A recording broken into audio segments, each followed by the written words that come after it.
Olá, meus irmãos, tudo bem? Que a graça e a paz de Cristo esteja no seu coração. Seja bem-vindo a mais uma parte da nossa série sobre doutrinas da graça. Hoje eu quero compartilhar um pouco com você sobre a depravação total do homem. Mas antes de eu compartilhar aquilo que eu quero te incentivar a inscrever nesse canal aqui, a nos acompanhar em todas as nossas redes sociais para que você não perca nada disso que está sendo compartilhado nesses dias. Nesse tempo de quarentena, você sabe, todos os nossos encontros têm sido virtuais, então não perca nada de tudo isso que nós temos produzido. Não deixe de se alimentar, não deixe de orar na sua casa, não deixe de ler as escrituras do Senhor, para que você não perca o ritmo, para que você não deixe de se alimentar e para que você não fique desnutrido espiritualmente.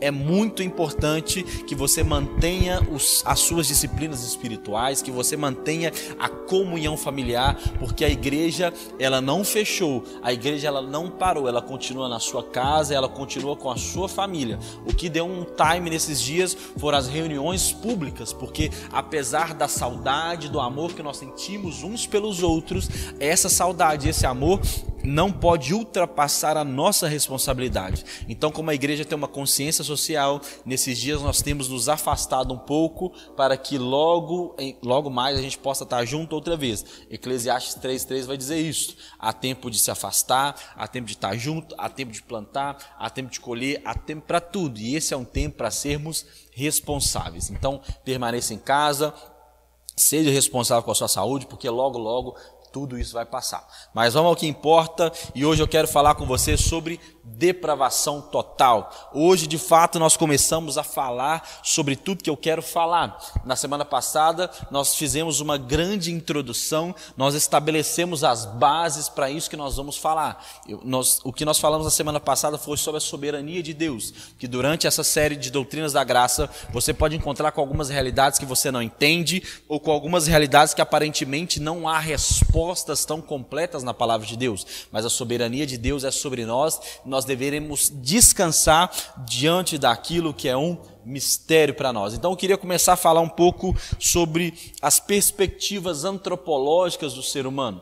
Talvez você no ensino médio, você ouviu muito sobre o que é o homem. Talvez você ouviu que o homem é um animal racional, diferente de todos os outros animais, de todos os outros mamíferos. O que difere o homem do macaco é a sua racionalidade, é o seu poder de fazer, de raciocinar, de pensar, de evoluir enquanto espécie cognitiva. Talvez o darwinismo vai ter essa perspectiva, né? A John Locke vai dizer que o homem é uma tábula rasa. E o que isso quer dizer? John Locke, que era um filósofo, acreditava que o homem, ele nasce como fosse um papel em branco. Ele nasce como se fosse uma esponjinha neutra, limpa. E à medida que ele vai crescendo, a vida vai escrevendo nele, seja coisas boas ou coisas ruins. Jean-Jacques Rousseau, que era um outro pensador, disse o seguinte: o homem nasce bom, porém a sociedade o corrompe. Então nós falamos aqui de três perspectivas antropológicas que vão falar do que o homem é. Nós falamos aqui de perspectivas antropológicas muito positivas, muito bonitinhas, que acreditam que o homem é neutro, ou que o homem nasce bom, ou que o homem é um ser racional pensante. Mas a antropologia bíblica, ela apresenta uma realidade um pouco mais pessimista. Quando nós olhamos, tiramos o foco da perspectiva científica, da perspectiva filosófica e colocamos o foco na palavra de Deus, a antropologia bíblica é um pouco mais pessimista em relação ao homem. Ela não vai dizer que o homem é uma tábula rasa, ela não vai dizer que o homem nasce bom, mas ela vai dizer, meu irmão, que o homem é totalmente depravado. E é importante que entendamos a antropologia bíblica. Obviamente nós estamos falando do homem, a antropologia é o estudo do homem, para entendermos qual é a correta soteriologia. Soteriologia é o estudo da salvação. Então, de fato, quando eu entendo quem o homem é e qual é o seu estado atual, eu entendo como se dá o processo para a sua salvação. É importante entender quem o homem é para entender como ele se salva. E para a teologia bíblica, para uma correta teologia e correta interpretação bíblica, para o cristão, o homem já nasce mal. o homem já nasce ao pecado e o que a teologia vai chamar de depravação total. O homem não nasce bom e a sociedade vai o corrompendo pouco a pouco. O homem não nasce como uma tábula rasa e ele vai sendo escrito ao longo da vida. Não, de fato, o homem já nasce mal. O que a teologia vai dizer que o homem nasce com uma depravação radical. Em todos os níveis o homem foi afetado por causa do pecado, por causa da queda. Os cânons de Dort vão dizer o seguinte: portanto, todos os homens são concebidos em pecado, nascem como os filhos da ira, incapazes de qualquer ação que os salve, inclinados para o mal, mortos em pecados e escravos do pecado, sem a graça do Espírito Santo regenerador, nem desejam, nem tampouco podem retornar a Deus, não podem corrigir as suas naturezas corrompidas, ou ao menos estar disposto para essa correção. O que a teologia bíblica acredita e o que a igreja acredita de fato sobre a antropologia do homem é que o homem naturalmente sempre buscará o mal e nunca buscará a Deus. A queda do homem lá no Éden corrompeu todos os níveis da sua vida, o seu espírito, a sua alma, o seu corpo, o seu comportamento, as suas emoções, os seus sentimentos. O homem está totalmente depravado, totalmente caído, radicalmente condenado. O homem está totalmente caído, longe de Deus.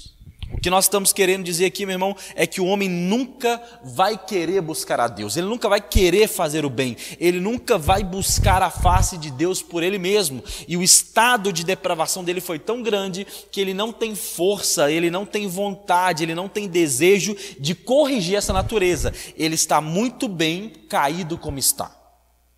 Mas algumas coisas que nós precisamos pontuar sobre a depravação total. Então nós entendemos o que é a depravação total, mas é importante que nós possamos entender também o que não é a depravação total. Porque às vezes nós vamos para um radicalismo e vamos além do que a teologia diz. Então, depravação total não é. Os homens não são tão maus como poderiam ser. Não é porque o homem está totalmente condenado que ele é tão mau quanto poderia ser. Quando nós pensamos em uma das piores criaturas, seres humanos que já pisou no planeta Terra, eu só consigo pensar em Hitler, com todos os seus massacres, com toda a sua crueldade, matando mais de 6 milhões de judeus. Mas eu acredito que as pessoas que viveram do lado de Hitler vão conseguir dizer coisas boas sobre ele. E quando eu digo coisas boas, possivelmente Hitler era alguém afetuoso com a sua mãe. Provavelmente Hitler era alguém afetuoso, eu não sei se tinha filho, com os seus filhos. Ou seja, por mais que Hitler tenha sido um monstro, tenha sido a caracterização de Satanás na terra, eu ouso afirmar que ele não foi tão ruim quanto poderia ser. Não é porque o homem está depravado que ele sempre será tão mal quanto ele poderia ser. Você sabe que no seu coração sempre há espaço para ser um pouquinho mais ruim do que você é. Você sabe, e se você for honesto, você vai assumir. Se você fosse fazer todas as coisas que você pensa em fazer, provavelmente você já estaria preso. Porque o homem nem sempre ele é tão mal quanto ele poderia ser.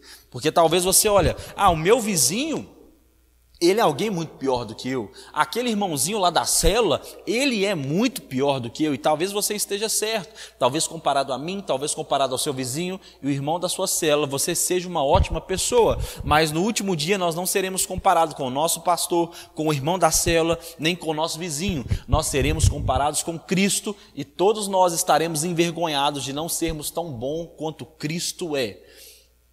Uma história muito bonita que eu escutei é a seguinte: imagine que para você ir para o céu é necessário que você salte a 100 mil pés, 100 mil metros de altura. Jesus escreveu na Bíblia: todo homem, se quiser ser salvo, deve saltar 100 metros de altura. Ele tem que dar um pulo tão alto ao ponto de encostar a sua mão em uma nuvem. E aí, você, com todo o seu porte de atleta, você consegue saltar 1 metro. 1 metro, um longo e comprido metro. Mas tem um irmãozinho do seu lado, um irmão na sua célula, que ele praticou atletismo a vida inteira e ele consegue saltar 2,5 metros. E você olha para ele, você fica muito desmotivado e você fica para baixo, porque você pensa, olha só, o irmão da minha célula, ele salta 2,5 metros, eu salto somente 1 metro, e você fica abalado, e você sente culpa, você sente condenação. E o pastor da sua igreja fica sabendo que lá nos Estados Unidos tem um atleta que consegue saltar 7 metros. Então a gente junta um dinheiro, traz ele para o Brasil, paga uma conferência, que ele vai trazer um coach para a gente, ele vai mudar o nosso mindset e ele vai nos ensinar a saltar 7 metros. E agora toda a igreja consegue saltar 7 metros. Olha que bênção. Mas o que Jesus disse na palavra, se você quiser ser salvo, você tem que saltar 100.000 metros. Meu irmão, diante da magnitude, da possibilidade, diante da altura do salto que precisamos obter para ser salvo, qual é a diferença se você salta 1 metro, 2,5 metros ou 7 metros? Qual é a diferença se o seu vizinho peca mais e se o líder da célula peca menos? Diante do salto que nós precisamos. O fato, meu irmão, é que nenhum de nós consegue saltar 100.000 metros. Ou seja, estamos todos debaixo do mesmo barco. Estamos todos debaixo da mesma situação. Então, a depravação total também não significa que o homem perdeu a imagem de Deus. Tiago vai dizer isso, que os homens são a imagem de Deus, por isso não precisamos ficar vituperiando eles. O homem ainda é capaz de fazer o bem. A depravação total não diz que o homem é incapaz de fazer o bem. Existe uma graça comum, existe uma graça de Deus sobre toda a humanidade, e você verá muito bem entre os homens, por mais que todos estejam contaminados pelo mal. A depravação total também não significa que o homem não discerne o que é certo e o que é errado. O homem está totalmente depravado, com as suas emoções, sentimentos e intenções contaminados pelo pecado, mas isso não quer dizer que ele não sabe discernir o que é certo e o que é errado. A depravação total também não significa que o homem sempre pecará da pior forma possível. Não é porque você tem vontade de pecar que você sempre vai pecar da pior forma possível. Existem níveis de pecado, existem níveis onde a maldade pode ser feita. Então, pense sobre isso e não vamos desaguar no extremo. E de fato, a depravação total significa que o homem não pode por ele mesmo se achegar a Deus. Sem a graça de Deus, não podemos retornar a Deus e nem desejamos. Então volta comigo lá naquele exemplo, onde nós precisamos pular 100.000 metros para chegar até a Deus. Nós não conseguimos. Por mais que nos esforcemos, por mais que treinemos a vida inteira, nunca conseguiríamos pular 7.000 metros. Ou melhor, 100.000 metros. Mesmo com uma vara, mesmo com um trampolim, mesmo com uma cama elástica, nunca conseguiríamos pular 100.000 metros, mas aí chega Jesus, o Todo-Poderoso, o Filho de Deus, sem pecado, sem peso, e Ele segura nas minhas mãos e Ele voa para os céus, Ele sobe nas nuvens e Ele consegue voar e subir a 100.000 metros. E porque Jesus subiu a 100.000 metros, eu também subi com Ele, porque eu fui justificado na sua justiça, eu fui englobado no seu sacrifício. A depravação total significa que eu, por minha conta, eu não consigo me achegar a Deus. Gênesis no capítulo 8, versículo 21 vai dizer o seguinte: porque a imaginação do coração do homem é má desde a sua meninice. Desde a meninice o homem é mau, ele está depravado, ele está caído. Uma criança, ela não precisa ser ensinada a fazer o errado, é questão de tempo. Você que é pai, você que é mãe, você que tem uma criança na sua casa, um belo dia você se deparou que o seu filho sabe mentir. Quando nós vamos estudando um pouco sobre o comportamento da criança e do adolescente, logo nos primeiros meses nós observamos que o bebê ele consegue manipular os pais através do choro, através da manha, através da sua comunicação corporal. O bebê ele já consegue manipular. E nós não vamos chamar isso de mentira, mas é a forma como ele tem de conseguir o que ele quer. Então, uma espécie de manipulação. Ele aprendeu que ficar no colo é gostoso, então ele chora. porque ele sabe que quando ele chora, ele consegue aquilo que ele quer. Então, desde muito pequeno, ele aprende a manipular as situações, ele aprende a jogar com as situações. Você que tem uma criança um pouquinho maior, um dia você pegou ela mentindo: fulaninho, foi você que pegou isso, foi você que quebrou aquilo, foi você que mexeu na minha maquiagem, e ele vai falar prontamente: não fui eu. E você não ensinou isso. Isso vem no DNA. Uma criança não precisa ser ensinada a fazer o errado, é questão de tempo para ela começar a fazer. O pecado, meu irmão, é como uma semente no coração do homem. Uma hora ou outra ela brotará. Essa criança, seja menino ou menina, ela nasce com essa semente do mal, com essa semente do pecado, e na primeira oportunidade isso vai nascer, isso vai brotar.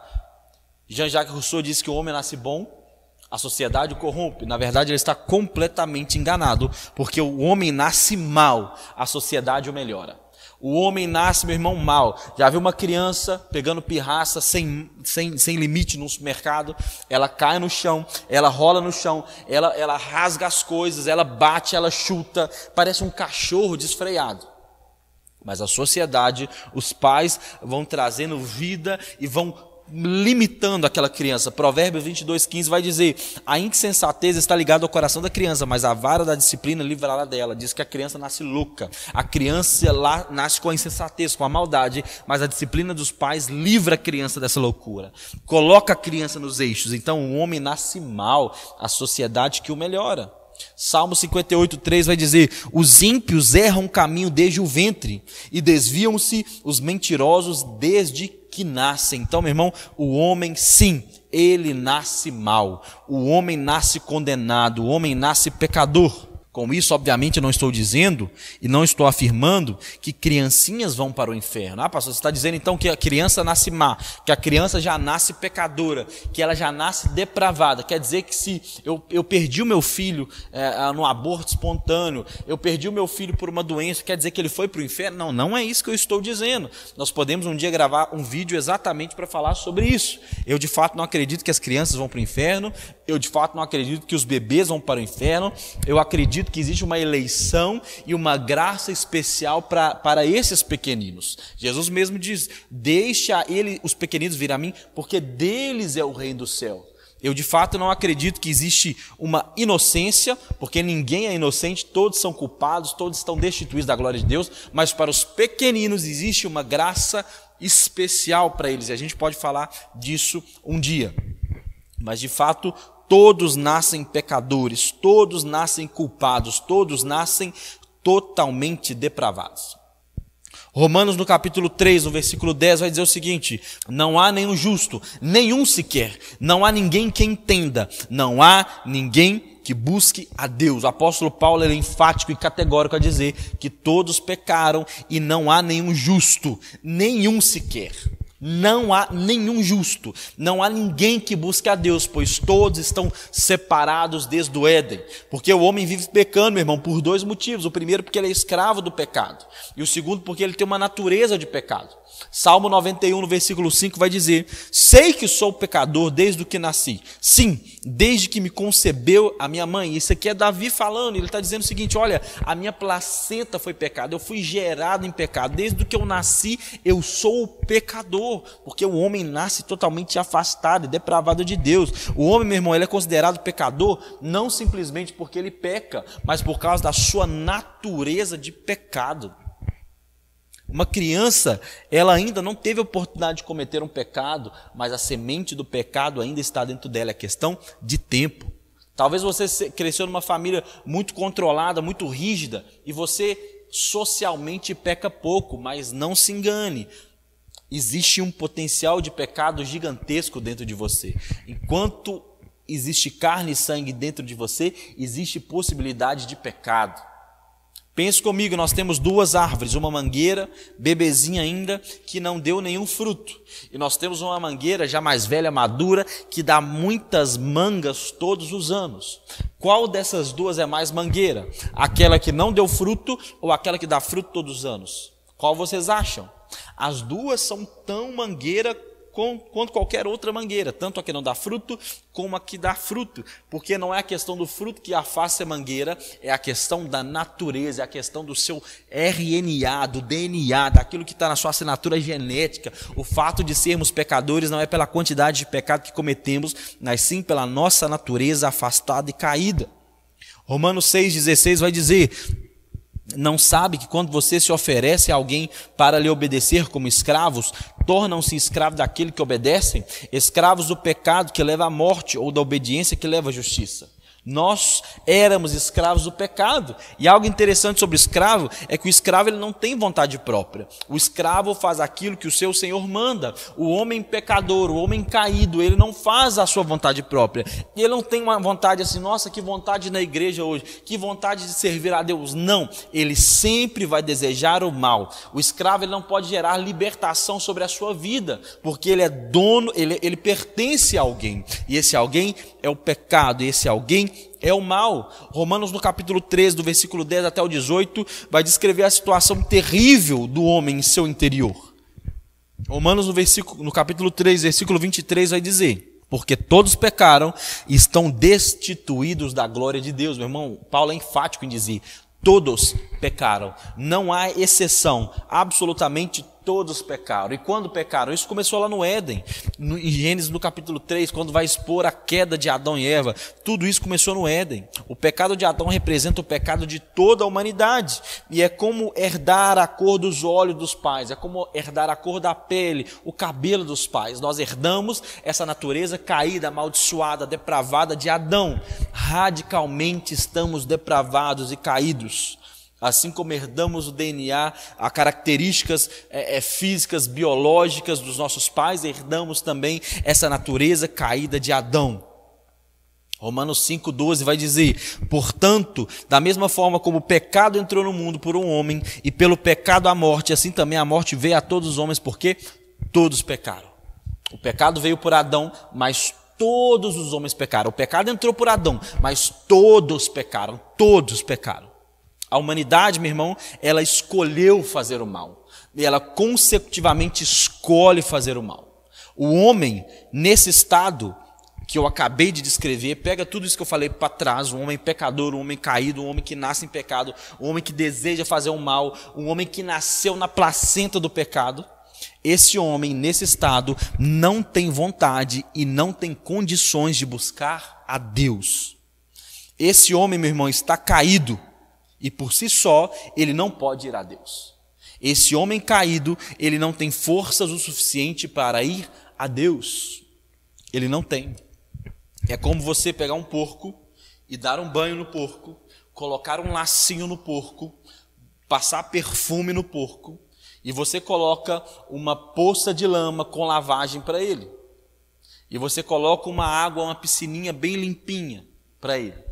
Qual você acha que o porco vai correr? Se você oferecer 1000 vezes essas duas possibilidades para ele, o porco 1000 vezes correrá para a lama, porque a sua natureza gosta de sujeira, a sua natureza gosta da lama, a sua natureza gosta lá de se chafuscar na lama.